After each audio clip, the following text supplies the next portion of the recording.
দেশের ক্রান্তিকালে সব সময় পাশে দাঁড়িয়েছে সেনাবাহিনী। সবাই মিলে কাজ করলে সংকট দূর করা সম্ভব বলে জানান সেনাপ্রধান জেনারেল ওয়াকারুজ্জামান। রবিবার ঢাকা সেনানিবাসের বীর মুক্তিযোদ্ধা সেনা সদস্যদের সংবর্ধনা এবং সেনাবাহিনীর শান্তিকালীন পদক অনুষ্ঠানে তিনি একথা বলেন। মুক্তিযোদ্ধাদের অবদানের কথা স্মরণ করে সেনাপ্রধান বলেন, দেশের আত্মত্যাগ ও সাহসিকতায় মিলেছে স্বাধীন দেশ। দেশের শান্তি রক্ষায় সেনাবাহিনী নিরলস পরিশ্রম করে যাচ্ছে বলে দাবি তার।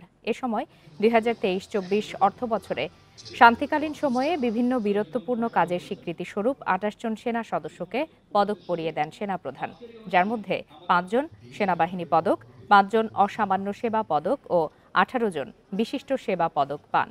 এ সময় খেতাবপ্রাপ্ত বীর মুক্তিযোদ্ধা সেনা সদস্য এবং তাদের স্বজনদের সঙ্গে কুশল বিনিময় ও শুভেচ্ছা উপহার দেন সেনাপ্রধান।